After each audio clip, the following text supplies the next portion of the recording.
5 balongo na libala. Bakima libala. Oh malé mes papa. Basi musu bakima ipa libala. 7 bakima. 5 bakima. Bangomo bakimi libala. Bakima libala. Après avoir to bangomo bakimi bakenda papa. Bakimi ndakwa libala.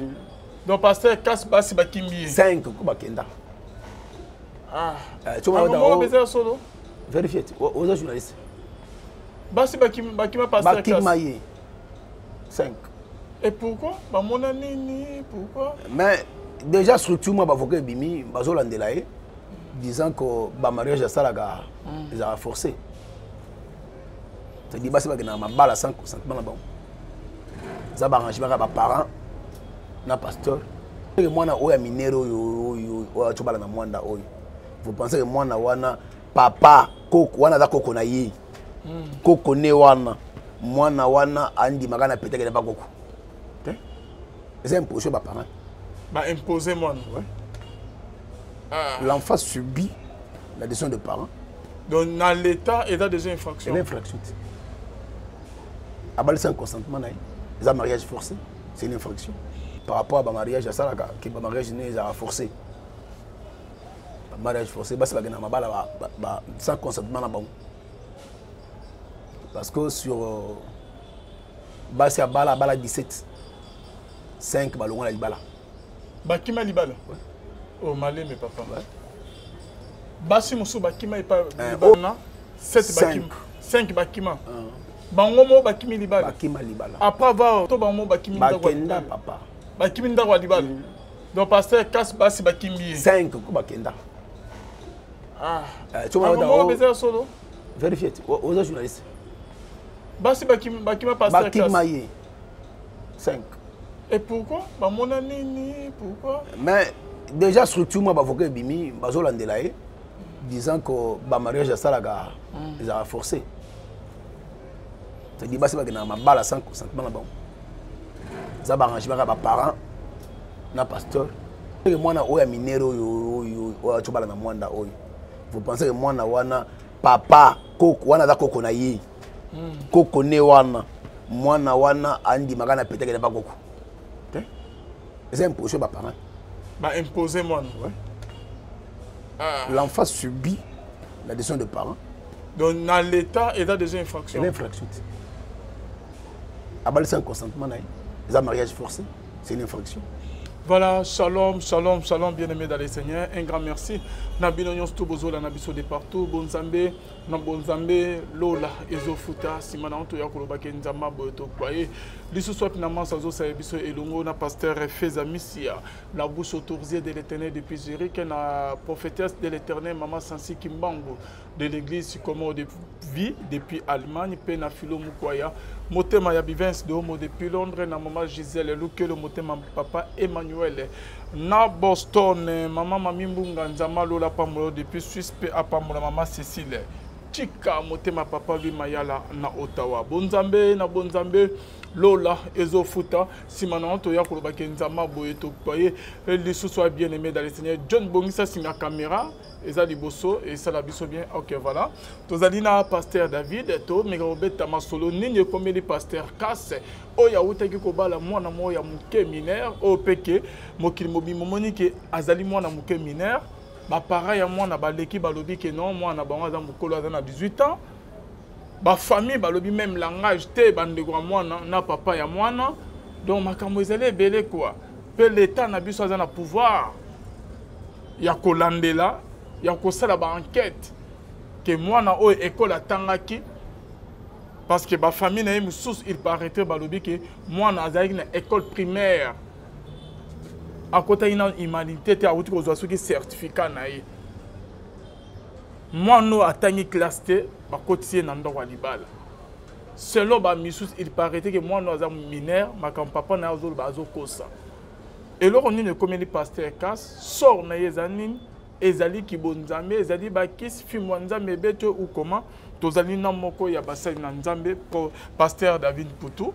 Shalom papa. Shalom papa Alvin. Tout le monde a kala lido ba bande ko ba monyo lisusu. Nzamba pambola biso bana nzambe ngolo nzambe ebila ba vi na biso meilleur vœu na biso bonne année Que la grâce de Dieu vous localise partout. Bisika, Bozwami, Nzamba Pambola, la servante de Dieu, Maman Naomi Mputungangwa. Que Dieu vous bénisse. Merci. Merci beaucoup, Papa David. Papa David, au côté de ma solo Nabiso. Avant que tu bêtes du solo, il y a Pasteur Casse Papa, tout en année Yassika. Lecture Nino Kosala. Bilan Nini, l'église des réveils ya Congo. Ah, Papa Alvin. Marambo, il y a Bilan, église des réveils, on a le bango mingi. À chaque fois que Bilan, église de réveil, est anéante. L'église de réveil, ils ont un sommeil. Ils ont un réveil tant. Mais yo motozali passer l'église de réveil. Papa Alvin. Yango mon arrêt ça fait mal. Au sein nous on a structure wana. Ozo mona. Bon, c'est pas que parce que tu as la structure wana que nous sommes d'accord na mambo ça makuna. Oh Yesu alobi pesa nzambe nzambe. Kaisala, ya kaisala. Lorsque tu as mokili ya kaisala, nous sommes appelés ya kotambola selon la structure parce que mibe ko zali. Tu vas dire que aux a confession nini. Ba quand église. Ba tu na boloko. Vous comprenez? Elle était par rapport à ça qu'on accepte. Il faut tout ça kaisala. Tout se conformiser na mibe ko ya mboka que nous sommes na réveil. Parce que notre manière de servir Dieu n'a protestant et un démocratie sympathie. C'est comme ça que nous sommes dans le réveil. Mais ce qui se passe dans le réveil, nous avons un réveil, nous avons un sommeil. Ma beza makasi. Mais au moment où il frère, il y a Olangi, il y a un commissaire évêque général. Un frère comme le Guy Olangi, à peine à autre comme un pasteur. Dans moi dans le rôle la berger papi. Dans la structure moi Kambaye le roi leader. Parce que papi a moi na soki 40e génération abano na bimisi. Mais kuna Kamba Guy. Le la président naie vas-y comprendre. Combien de temps c'est le ministère même nga ou bako tanga évêque général té. Mais là vos frères le roi na bako tanga évêque général. Par rapport à des autres réunions sur les églises entre les pasteurs et les pasteurs, boyo kanizate guerre les ali papa oko lobani OK bisonde signé to like exemple na mokili to za na bomoko to za na bolingo to za ini mais biso na biso rien ne marche bitumba entre biso pona ba bien ya mokili. Un royaume qui n'est pas uni est divisé. Or la base de la division c'est la haine. Mais ce que toi, nous ne sommes pas unis, nous sommes divisés. C'est que N.E.S.A. Oh, N.E.S.A. moi, on a bota kate. Diable n'a bota kao. Ce qui diable a boti ango. Cela veut dire quoi? Ce qui prouve que basi o baboti na diable. Moi na wana N. Basa basi diable. Par là on va comprendre que ce royaume qui n'est pas uni, qui est divisé, ne provient pas de Dieu, provient du diable. Structure, il y a RSC, Mabeza. Nos pères dans le bango na macha monter. Ma père autobing ma père. Il y a réveil, ils doivent se repentir. Vraiment se repentir. Ils doivent chercher la face de Dieu. Papa Alvin. Ils doivent chercher la face de Dieu. Je m'excuse. Ils doivent chercher la face de Dieu. Son naïbi son 2023. Ndenge ba pasteur ba koufi ogozo aidete. Ndenge ba pasteur ba koufi ogozo aidete. Je pense na janvier na awa tout ça nos émission awa yaki na coin one. J'ai été clair de dire que année où les serviteurs de Dieu doivent se repentir sinon ba koufi en cascade. Ndenge ba koufi papa Alvin o koki kozo aidete. Et fêter presque chaque jour et presque chaque semaine que les hommes de Dieu tombaient. Ce qui m'a fait mal, de côté 2024. Quand a-t-il le soit le 22, soit le 21, oui. Le 22, je vous dis, les hommes de Dieu sont en train de mourir. Car depuis le premier, si l'autre le 22, oui, Koufina, un ami à moi, que j'aimais, Chris Kabouakei, trop jeune. Les hommes de Dieu meurent. Et pourquoi meurent en désordre. Mais ma mère, ils ont suivi les luttes. Moussala Nzamba BBC. Il est très sain, il a suivi. Le pasteur se permet, na cher, pèse tout, mais ala la moi si. Ba bureau, ba mettre na kati. Ba moussala na ba quitte, ba mettre ça là. C'est qu'ils font. Et vous pensez que Dieu est d'accord. Mais non. Non. Papa Alvin. Moussala autre ça là, autre réalité belé. Oui, nous sommes censés être tentés. C'est normal parce que même hier sur Yemogo, Batantagaï. Qui dit tentation ne dit pas quoi ya. Ne dit pas quoi ya. Pourquoi les hommes de Dieu veulent limiter leur vie par rapport aux choses passagères? Et la même sur le garate. C'est Ebe Toboga et Koufaka. Ozwa vina yo ozo kende ko kitisa on niveau elamba. Non parce que ba yelo $1000, belo 2000, belo 500, belo $100 et pas seulement songolo pakala. Il faut multiplier quoi na yeka pour wana. C'est pas normal. En faisant ça, bozo suivre. Est-ce que papa mobo to mwana mwana yi? Papa mobo to mwana mwana yi. Mais tant on va na nyanzambe ono bima na bango. Papa Alvin,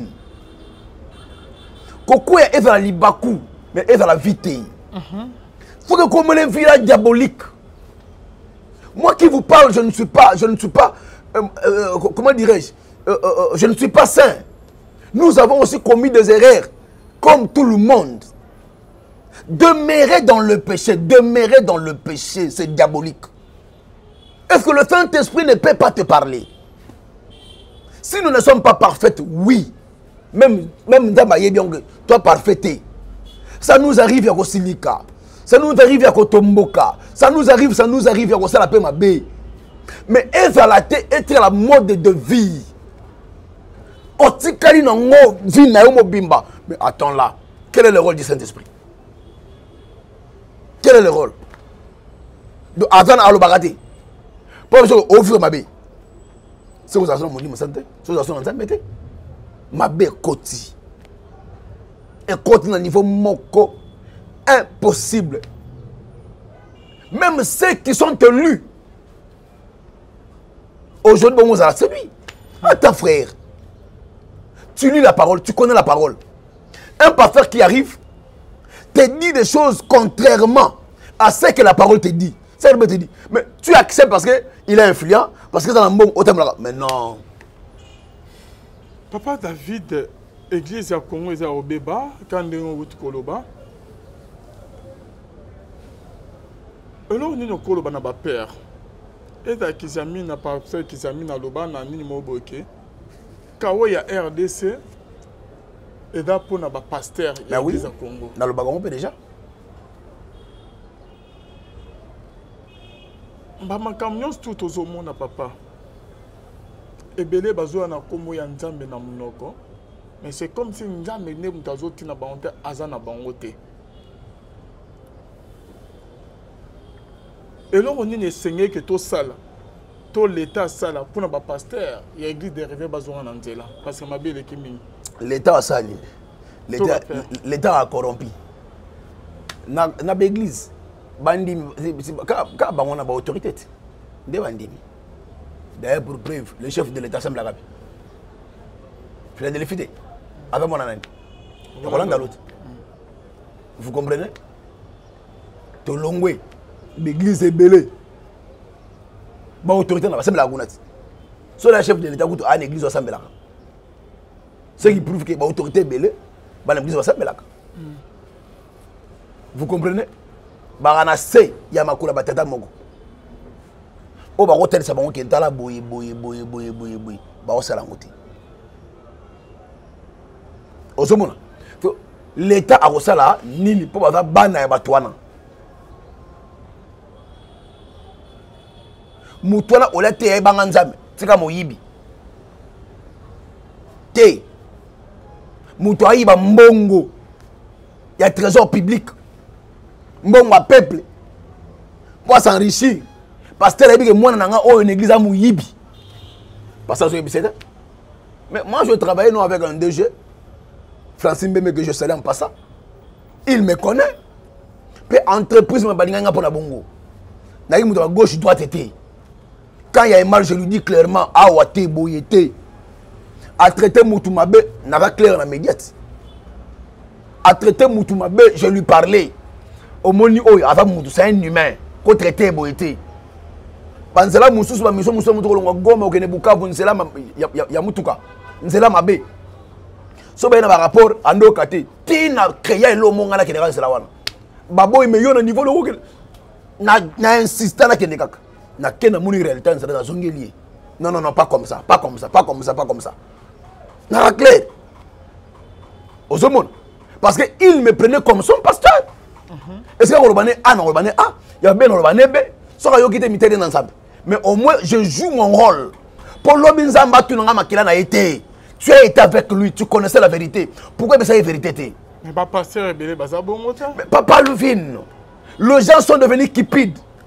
Vous pensez que David n'a pas David n'a pas Nini on a yébité ya mabe passer basalaka. Le gars la manque que ni n'a yébité. Je connais tout ça. Je peux aussi m'enrichir. Pourquoi je ne le fais pas? Vous pensez que grâce au nanango, nango qui sont à niveau ya mbongwana, toi ya mbong. Non? Papa, Dieu nous connaît. Dieu nous connaît. Un jour, Dieu fera quelque chose. Tous ces gens qui ont commencé à falsifier des prophéties,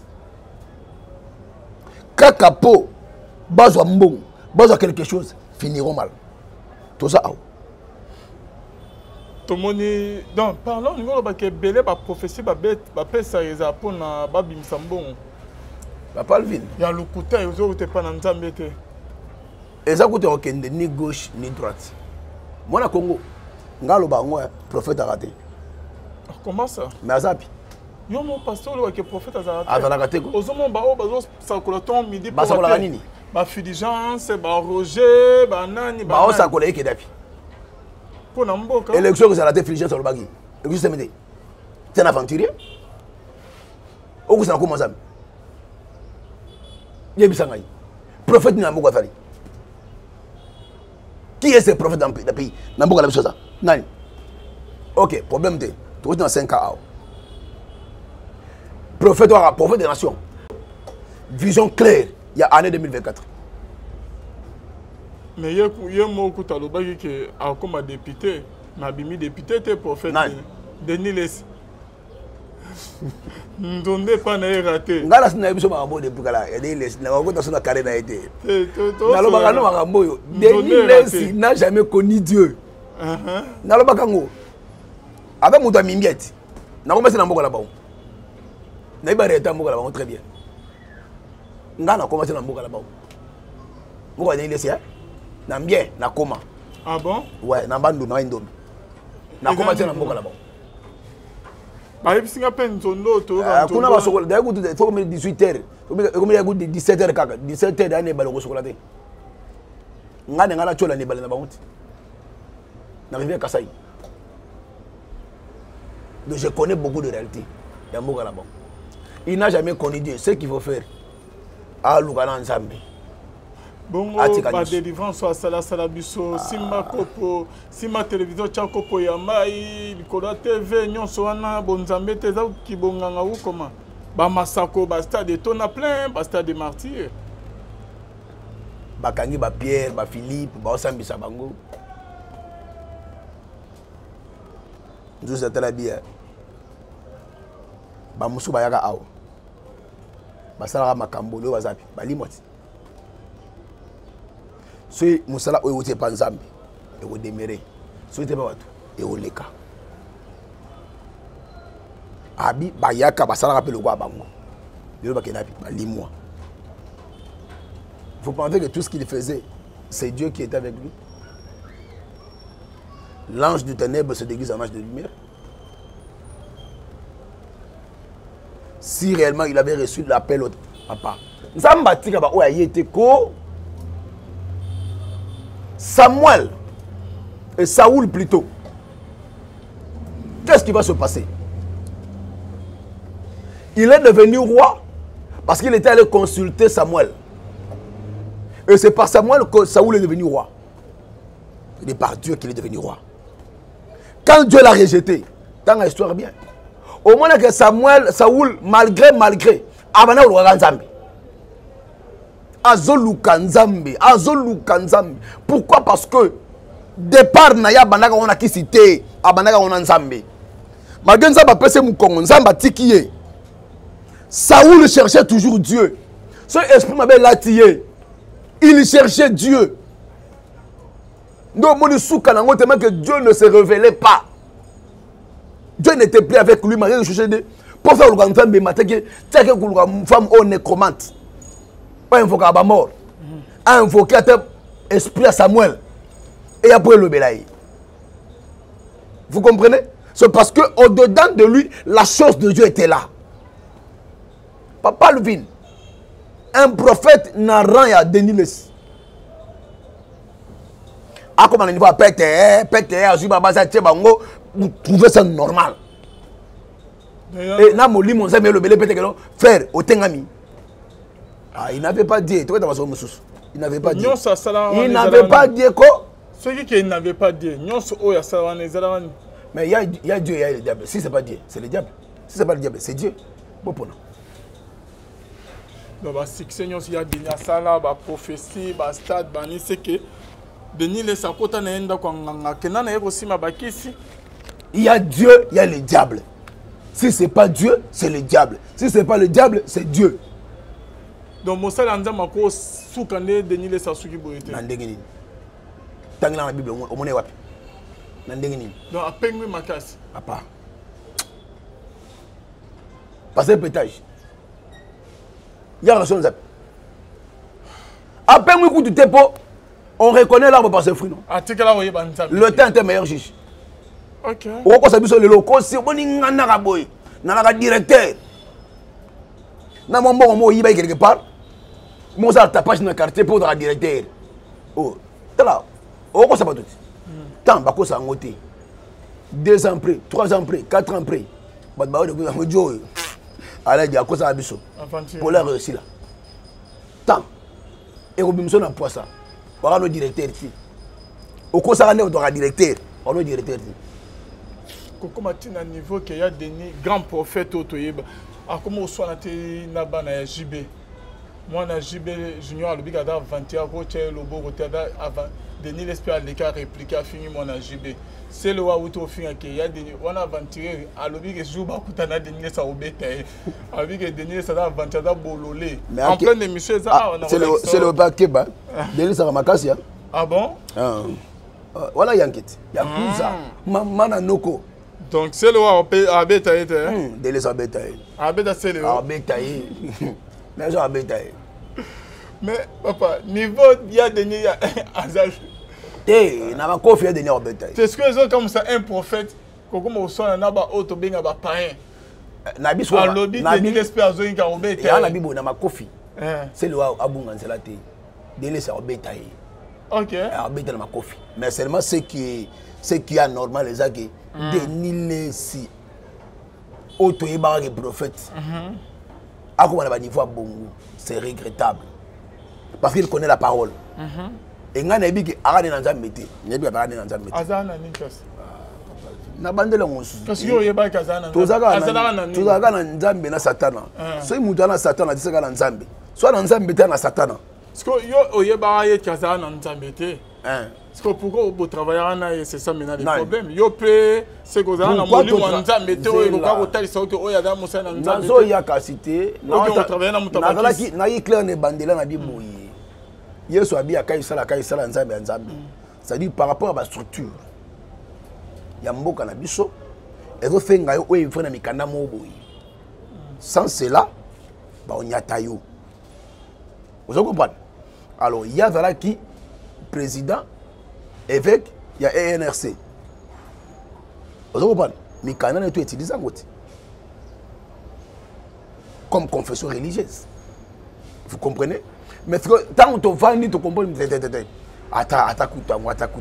Mais au kanga mata hein na mutu nyonso te yo oza mboloko ke esika ngando azali aolia oti na suka ekosimba te tobendani na pete nyonso. Je comprends. Merci beaucoup, Pasteur David. Bande Bala, na biso to comment na suka ya. Ah, mais c'est le opena abunga nzela te. Delisa obete. Ah, ko beta ina ebisio. Non, c'est là parce que niveau ya denya comme reçoit na ba deni. Ba c'est Léo na ba na JB, ba zo fingana. Ozo monter que oh, mais yena mamba ko côté mon côté. Côté ni. Au côté wana. C'est bizarre côté ni. Bata côté moko, yo zo kango odoki la ko pasi. Pendant que bamba côté moko. Ba massa. Basa la coupe moko. Ba yebani. Ah papa. Viens comment le mal. Yo bata ndole mal. Junior ba ndole mal. C'est le ndole mal. Bébé ndole mal. Ba on là bon. Comme là bon. OK, voilà. Musique abeta là bon. Il y a différence. Comme là bon. Voilà, Pasteur David. Avant que tu rentres dans le sujet, il y a Pasteur Cass. Nous avons un message. Pasteur, prophète, comment il s'appelle? Joël Francis, Joël a prophétisé les sources. Malgré la fausse. Il y a les sources à prophétiser les sources. Il y a ça qu'on a. À ça quoi les sources. Il y aura prophétie. Prophète Joël Francis Tatou a déclaré avoir vu les prophètes Samuel de la Bible, les prophètes Samuel de la Bible, physiquement venir vers lui. Selon ses explications, ils ont discuté sur les processus d'établissement des nouveaux dirigeants dans le monde. Votre réaction?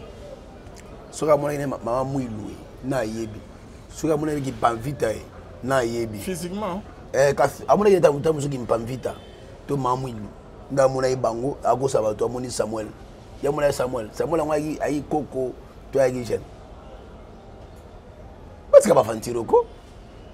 Ba professeur beta kuto libande so ebana kutu te mutu na makolo élection ko salate élection zali salemi kage kumuna Samuel frère tala frère bongo la mutema ada prophète ada frère boni ba jeboy pasteur so ada prophète papa Alvin boni ba jé ada frère parce que premièrement Janine tu sais quand tu n'as pas Dieu je tenir avec beaucoup de rigueur. Et talingate, je parle de la vérité, je m'en fous, n'a pas vie à battre. C'est que moi je dis, je parle de la vérité et c'est pour sauver un peuple. Dieu m'a appelé pour parler de sa part. Je vais dire de la part de Dieu un point entré dans Soukouane. Où il y a commenté à Fingi, Mitalika yo. Les soum n'angate les soum na yo moko. C'est que moi je dirais, ces frères ici, ces bien-aimés doivent chercher Dieu. C'est ça qui est important. Au moins, il y a un juif. On va kota. Et ont baby ça appelle au c'est là où il y a le problème. C'est là où il y a le problème. Samuel a monaki ayi mundele. Toi, il y a mutumindo. Bon, le roi Samuel a né hébreu, a mondelé. Il y a Coco, toi jeune. Vous comprenez? Tu es mon pensée. Faut Samuel a monaki ayi go selani.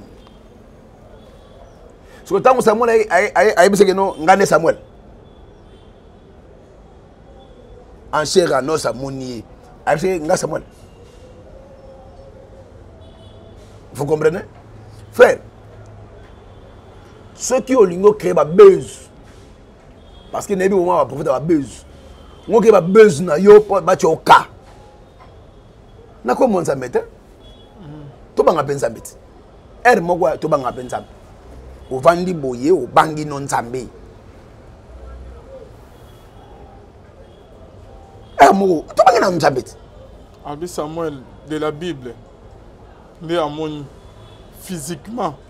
Et Samuel est venu vers lui pour discuter sur les processus d'établissement de nouveaux dirigeants dans le monde. Des nouveaux dirigeants dans le monde. Il y a Congo qui a échoué. Il y a Congo qui a échoué. L'élection ça a échoué. Quand il y a monde, abanda ya Congo ba dirigeant Congo na atanga bango kaya monde moni na mboka no mutu échouer kaya na monde boni ba vantir boy et bandi ba mona ba ba te ba beaucoup c'est regrettable hein? Merci monsieur Nzambe to côté ba passer ba komina ba base o muso da côté côté bandal côté yo côté ba kaya a me bine l'église ko ma banze mbo sangi mutu na makolo muyibi na cher tu fais ça non Nzambe où est le problème ça fait mal et moi sur la tibo yeloko là nanyo ko fingisa ba luba ne lateli et tu vas kende wapi et ba kisi to ba okirika ba besi ka bongo. Dans liboso cher ko yema bandite mo mokilité ko sa biloko pasteur Godin Poyazo cher ezala sacrète cher est sacré ça place pour matin et ba rendement de compte ta ngobila ke ya ke yena okene un jour à l'éternel tiens son ngobila ke akei deux fois na cher cher en place à rendement de compte tout tu vas aventure ko pe nze mongo ni moyibi na nyoka boma moyibi tika nyoka moyibi nani nyoka nani pona moyibi na nyoka ba moko ba gens di mal ba mara moyibi ba tika nyoka denze moyibi sa ba dans l'église pe ba toyi ba boma moyibi tika nyoka na kati église siko nzamba fa na bi bo ba sanjola ngai boma moyibi tika nyoka nzamba sa abuja abinat nzamba abina doka au ko ngobene lengi nde bazo embele na kati église boma moyibi tika nyoka boma moyibi nzamba o sepela ba ange pe ouais louange toki na kati église c'est ça non na yo ta bazo embango satan na kota zalaki ouais na zibango omoni batu na o telaka mtemo tout telaka tolo ba aventurier batu na ngati monde ba sanjola na église parce que là ba sanjola diable ba sanjola de satan et le diable se retrouve il se réjouit azui le coup Nzamba Paulina Soni pasteur. Merci beaucoup papa. Tout bon la mitema. Si j'ai Yasuka et d'ailleurs concernant mariage à pasteur Kass. Kassam. Kassomo. Oui, primitive. Mariage na ina mineur. Balobi ka da mineur te so na ezala ndenge nini. Mais quand on tali sabiso namboka bo normal pe spirituellement. Bon, ce qui fait mal là ezaka ta bakangie nde bakanga moyibi wa yibaka mbongo à l'état. Il y a 100 jours. Au moins bakangi bena moyibi ake makala. Juge a Koufi. Moi ça tika li veuve bana ba orphelin. Moyibi abimé comme ministre. Et azo continue na peu na politique. Mais quand on va tika ba orphelin. Moi si veuve. C'est ça qui fait mal parce que attends la kangi faut pas kangi kala mingte. Il y a la structure moi ba avocat ba téléméli par rapport à ba mariage à ça là que ba mariage n'est à forcé. Mariage forcé bah c'est pas que na mabala ba sans consentement na bon. Parce que sur bah c'est à bala 17 5 ba longo la libala. Ba kima libala. Oh malé mes papa.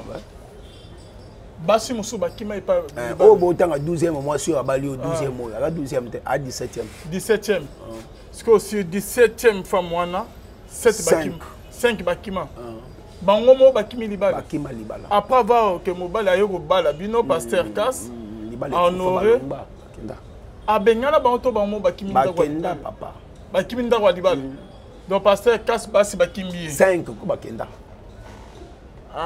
tu vas besoin solo vérifiez aux journalistes basi bakima pasteur Kass bakima 5 et pourquoi ba mona nini pourquoi mais déjà structure moi bavocat bimi bazolandela ye disant que ba mariage ça là ils a forcé c'est dit basi bakina mabala sans consentement là bon ça ba arrangement ba parents na pasteur ben imposé bon donc basi contre volonté pas et bien là basi bakendara contre volonté na bon Vous pensez que moi, je suis minero,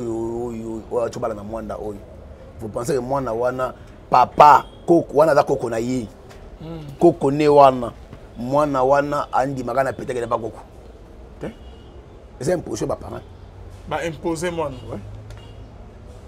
L'enfant subit la décision des parents. Donc dans l'état, il y a des infractions. C'est l'infraction. Abaler sans consentement, les mariage forcé, c'est une infraction. Donc cas c'est à côté de la prison. Eh ben quand c'est parce qu'il y a un mot dans la bise là yo yebi.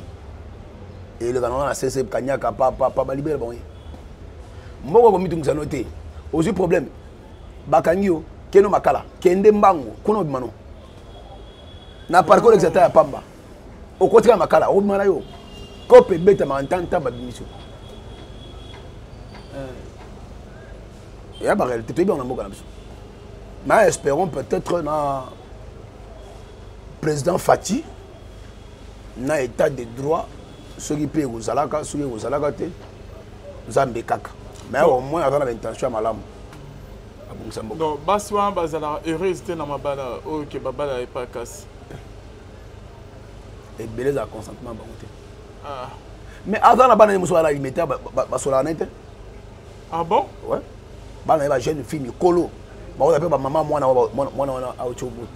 a bala basola nete ngane bien ngonde nini toi une émission na nini na maloba na base na RTGA na drapeau national a benganga une émission tout ça la émission là c'était sur la loi Tiani ainsi que c'est la polygamie na surtout ki boyesala ki a ebe na moi 11e mois swana mwana mwana choto mi ke a moi a une émission c'était en pleine émission à kata ko émission bi manqué émission ça la bina que non na ba directeur RTGA ba bimi ba yego ya bon émission parce que tant na comme d'avoir joué bisanga bi peut-être pasteur da akimisa pasteur faut bon ngama po ama kasi fo ngale sanga peut-être a oseli kambo ama kasi ti et va li kambo ya doit défendre vérité wa yebi ngapa na défendre vérité wa yebi que chacun de nous pouvait mourir dans l'ignorance et tant to bandaki ben on comprend bien que nous oh te muto ko sarabiso parce que il n'avait pas de verset il a commis défendre. Il parlait que d'histoire. Et il y a un bouc dans le verset. Et jusqu'à la fin des comptes, à Tomboki, il y a un frère. Il y a un papa dans l'âge. Mais c'est un frère. Pourquoi? Parce qu'il n'a pas connu Christ. C'est un fils qu'on peut encadrer. Il est clairement frère, c'est moi qui peux te maudire. Parce que tu n'as pas le Dieu véritable. Et comme tu n'as pas le Dieu véritable, moi je peux te maudire. Merci beaucoup, Pasteur David. C'est la fin de notre émission. C'est pas biblique? La politique n'a jamais été biblique. Mais après ça, par exemple, que Abraham, Banani, Jacob, polygame. Donc après ça fait ça, exemple. C'est un exemple. Non, la polygamie n'est pas biblique. Elle n'est pas biblique. Nulle part où la loi de Dieu impose à un homme d'avoir 2 femmes, 3 femmes. Version Mozart. Si on est Abraham, père, on a vu Jacob, Abraham a existé avant la loi. Mais la grâce est venue et abolir la loi quand même. J'ai dit ceci. Abraham a existé avant la loi. Avant la loi. Qui a mené la loi? C'est Moïse. Moïse est venu après Abraham. Donc c'est vrai Abraham loi ils ont raté. C'est Abraham loi ils ont raté. C'est lui qui a mené Nazoya. C'est lui qui a mené la loi. C'est Moïse avec le 10 commandements. Paf, tu évoluer. La loi et la grâce est différent.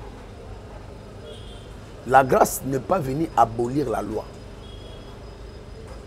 Mais la grâce est venue accomplir la loi. C'est-à-dire, Dieu dans l'ancienne alliance s'est révélé comme le Père. Mais or, vous allez trouver que Dieu qui était dans l'ancienne alliance s'est manifesté comme l'esprit. Parce que dans la vie de Saoul, le critère était clair, que l'esprit de Dieu, de l'Éternel, se retirait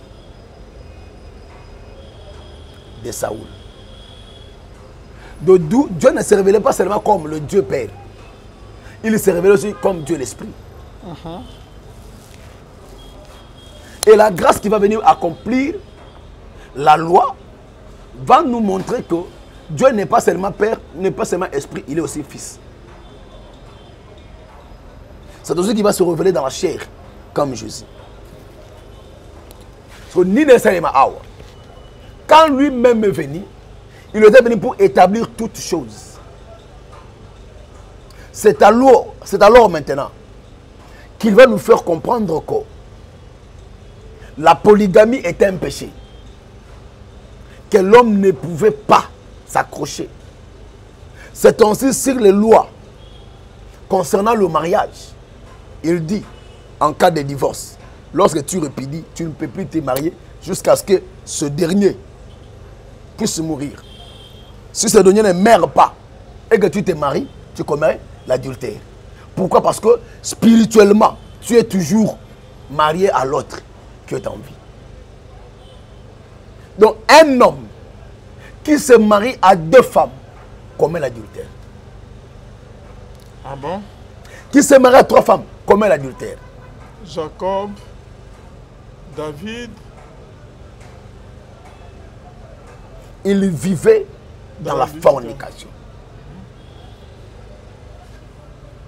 Il vivait dans la fornication. Malgré que Dieu a bien dit que l'homme selon mon cœur. Oui, il y a un azoya. Il y a un explique clairement. Je dis ceci. Quand tu es venu maintenant rétablir toutes choses, il est venu rétablir toutes choses. Donc, azong c'est eloko ne loko na mulongo nango. Et l'ingo ba biloko za obeba. Tambola ki babi. Bonjour, aïe maintenant pour rétablir toutes choses. C'est Christ qui est venu rétablir toutes choses. Merci beaucoup, Pasteur David. C'est la fin de notre émission. Liloba Yasuka, un message concernant eloko eningi simboka mobima ya mariage ya Pasteur Casse na ba famille ya baba no bazo balisa bango bazo imposer bango et na Pasteur Casse elo ni nokolo ape na l'état na bandi na ba famille ya liboso ba parents o bazo livrer bana bongo sont des sorciers. De parents qui ne pensent pas na bonheur à bana na bon, qui pensent qu'à leur bonheur sont des sorciers. Baba parents ko la kela mabe pe kotumba. Ba parents ya soni mi yibi lokoso mbongo. Bobongo la mitema. Ya mibale. L'État congolais. Je pense que notre président Félix Tshisekedi, Antoine Tshilombo, se bat pour l'état de droit. C'est maintenant ou jamais qu'ils doivent établir la loi. Seulement que dans notre pays, la polygamie n'est pas une infraction. Et n'a jamais été une infraction. Parce que le droit, parmi les sources du droit, nous avons la coutume. Les droits tirent origine aussi dans la coutume. Nos coutumes bantoues, la polygamie est le permise. C'est-à-dire la polygamie n'est pas une infraction. Mais où est-ce que l'infraction intervient? Lorsqu'on épouse un mineur, la loi est contre. C'est un viol, c'est un délit. Ça devient une infraction. Le fait d'épouser un mineur, c'est une infraction. Deuxièmement, le mariage doit être un consentement des 2 conjoints, pas de 2 parties, pas de 2 familles. Déjà, une femme qui part en mariage sans son consentement, elle part parce qu'elle a été forcée, c'est une infraction. La loi sur la protection des femmes doit réagir. Vous comprenez? C'est-à-dire que l'état de droit auquel le président est en train de se battre, tout le monde a un cas. Parce qu'il y a des femmes que M. Cass a épousées sans leur consentement. Pour preuve, je dis, mais tu vois mon structure, l'avocat m'a télémini dossier pour dire que basi bakena mabala force ya forcer. Ndimelanga basi a pasteur Cass bana sima. Basi muso ba victime bana sima dossier wana. Ceux qui basate ba olonga Cass te, mais so baza Cass akoya. Ba porter plainte. Parce que ba témoigner que tu na libala oyo. Donc tinde ba avocat wana ba memi ke ba porter plainte ba kanga. Il y aura d'autres femmes qui ba voya, ba nimi ke ba kenda libala ba imposer ba parents. On le répète qu'il y a d'autres femmes qui ba kimi Sainte balongwa na libala. Oh, avec 12e à 17e. Merci. Binomo Boyo, c'est la fin de notre émission, Pasteur David. Votre numéro de contact, papa. Ah, mais avant le numéro, on a Ndego Cass. Ada papa na âge. Mais ça moi na molim. Pourquoi on a bien dans moi na molim? Parce qu'il n'a jamais connu Christ. C'est lui qui a connu Christ marche dans la vérité. Comme un fils n'a joué bisaïe, abongo aluka Yesu ayamba Yesu. C'est important. Mon inzela zo landawana, zela ne succès abat mabi. Et succès abat mabi.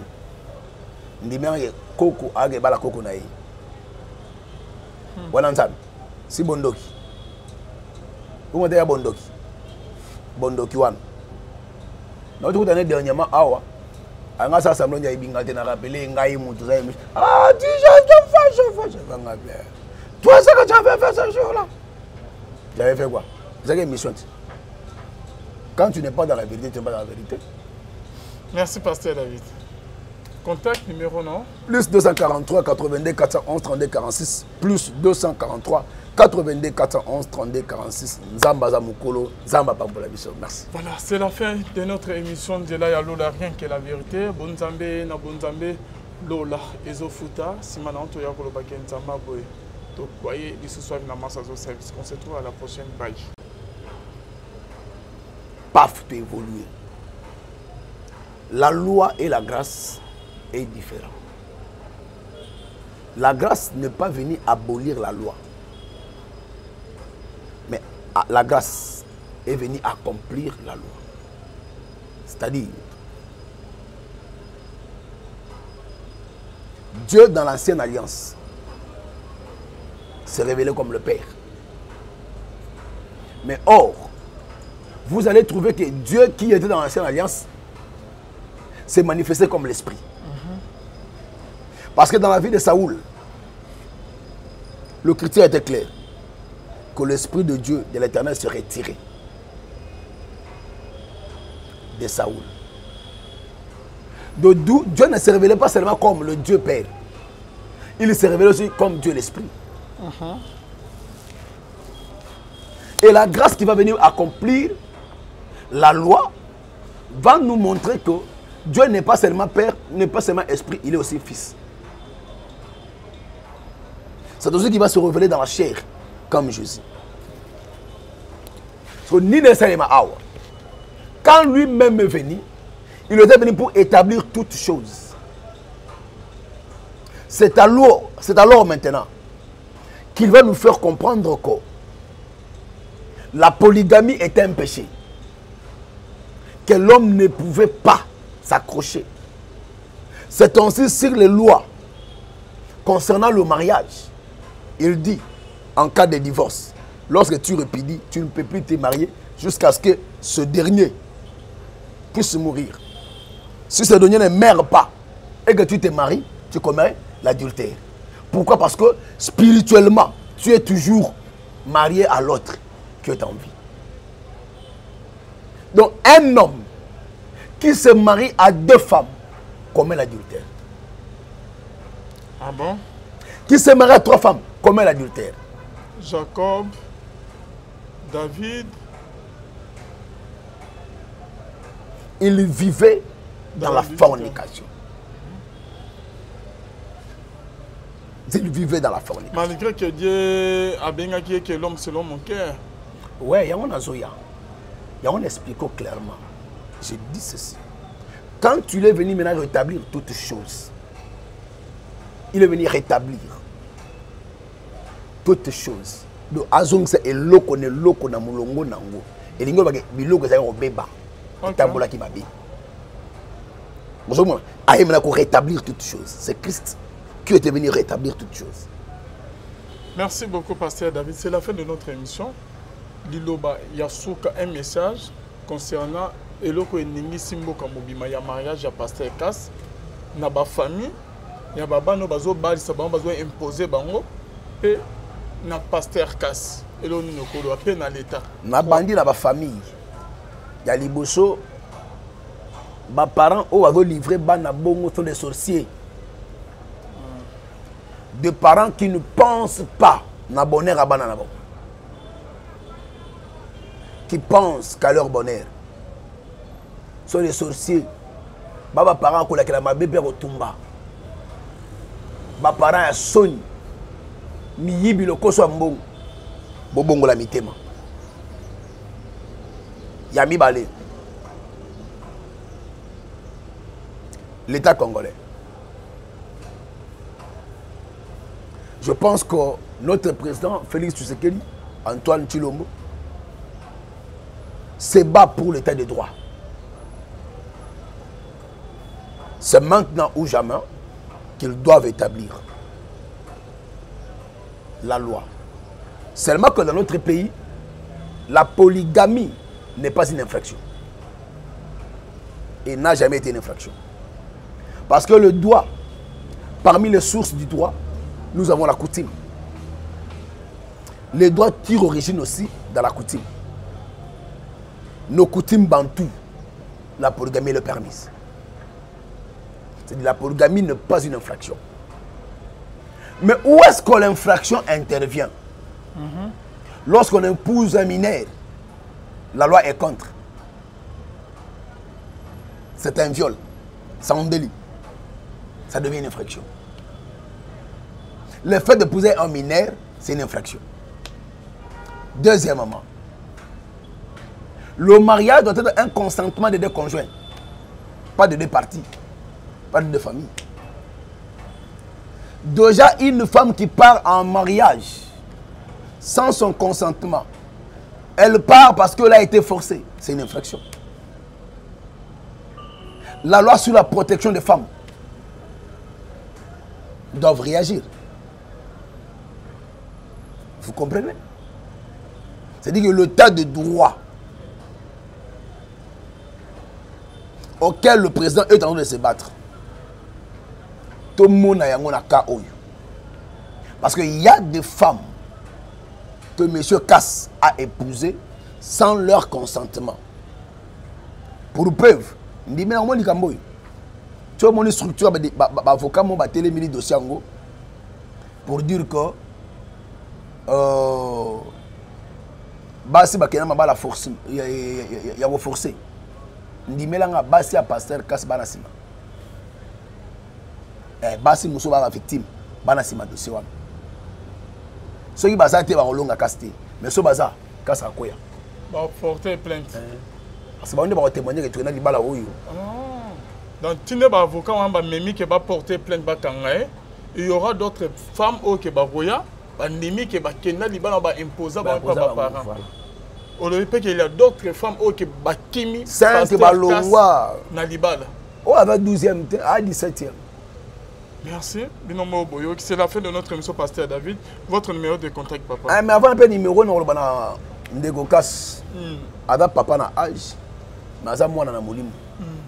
Pourquoi on a bien dans moi na molimo parce qu'il n'a jamais connu Christ. C'est lui qui a connu Christ marche dans la vérité. Comme un fils nazo ebisaye abongola aluka Yesu ayamba Yesu. Okay. C'est important. Mon nzela zolanda wana nzela ne succès à batmabe.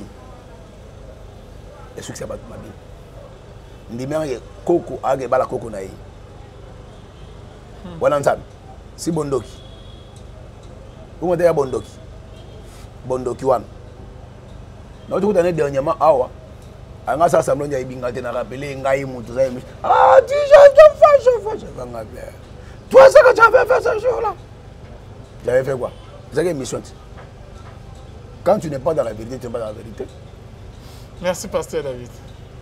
Contact numéro non? Plus 243 82 411 32 46. Plus 243 82 411 32 46. Nzamba Zamukolo, Nzamba Pambola Biso. Merci. Voilà, c'est la fin de notre émission de la Lola, rien que la vérité. Bonzambe, na Bonzambe, Lola, Ezofuta, Simananto Yakolo Baken Zamba Boy. Donc, voyez, ce soir, on se retrouve à la prochaine. Bye.